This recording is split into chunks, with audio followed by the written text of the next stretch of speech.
I know that there is less than 3 months left for the Cambridge International Examinations, and having gone through this period myself, I know how stressful it can be. So I won't waste much of your time on this intro. And in this video, I'm going to be breaking down 4 very simple steps which have helped me a lot in my examination.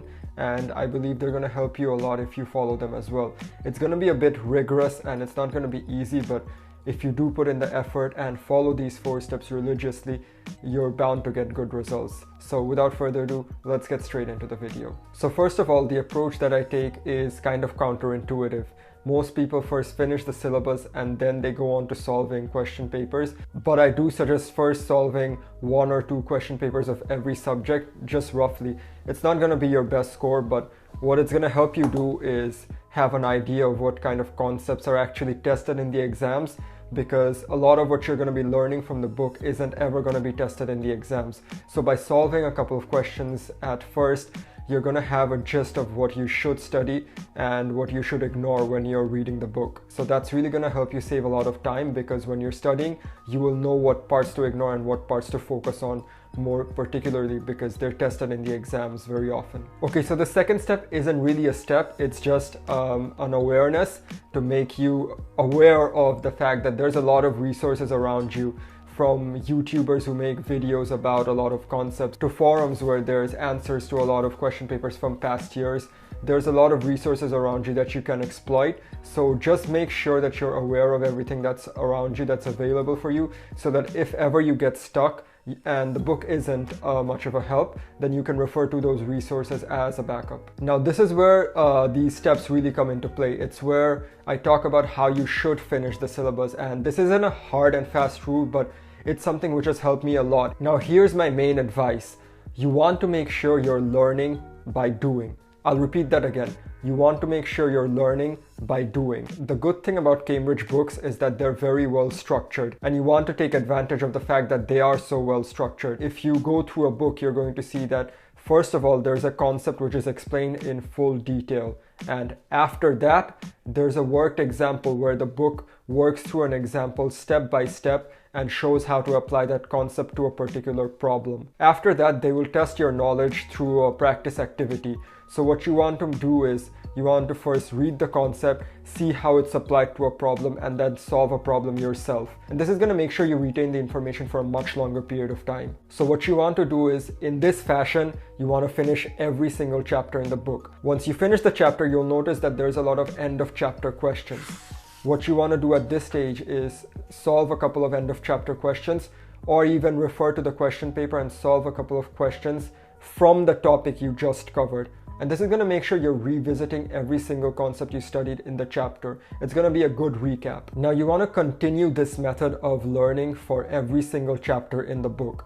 As I said, this is going to be a bit tedious, but if you skim through the question paper at first, you're going to know what kind of concepts to ignore and what to focus on more. And this is going to take a lot of time, but trust me, a couple of hours in the morning of focused studying is going to do it for you. And as I said, these aren't any shortcuts or quick fixes, but they're going to help you get the results you want to. And if you're wondering if you can do this in 3 months, yes, you can. I've done it myself, and you can do it in way less than 3 months, only if you're dedicated and you put in the time required. Now, after you finish the syllabus, you can then move on to solving yearly question papers. This is the fun part. At this stage, you're going to see that all the concepts that you applied, some of them might become rusty and you might not be able to apply them to solve problems. That's completely fine, and that's completely normal. You want to go back and revisit the book. If you forget a concept, learn it from the book. And if the book doesn't suffice, now you want to refer to your resources.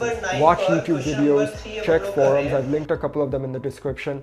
There's forums like Physics, Ref, Blogspot, where there's a lot of past question papers solved, and they show you how they solved the particular question. So you want to make sure you make use of all of these resources. One important thing you want to keep in mind though is, while you're solving question papers, you do not want to check the mark scheme after each and every single question. The process of pondering around with a problem and thinking, struggling to solve it, is what's going to develop your understanding of the problem even more. So make sure you don't check the mark scheme after every single problem.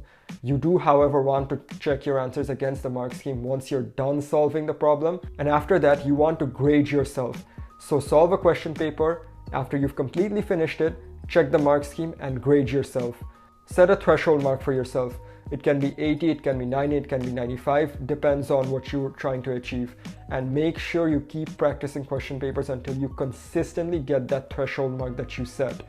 It's gonna be difficult, but as I said, as long as you put in the work, as long as you invest time, it's not gonna be a big issue. And with the exams coming around the corner, you shouldn't be attending school as much. And I know it's not the best advice to give, but people are most productive in the morning. Make sure you make the most out of your mornings. That's the time when you're most productive and your brain is working the most. So wake up early in the morning, don't go to school, sit down and study. And you're gonna finish the syllabus sooner than you think. Alright, so that was it for this video. I really hope that it has helped you out and you're gonna be able to prepare for your examinations in a much better way. And all I can say is good luck for the examinations and make sure you're focused. It's not gonna be a big issue as long as you study and you invest the time. A lot of people have done it and you can do it too. Believe in yourself and keep hustling. You only get to sit for these exams once, so make sure you make the most out of it. If you like the video, then I make a lot of these videos. Subscribe to this channel if you're new and like the video. Give it a thumbs up if you enjoyed it. And I'll see you guys next time. Bye bye.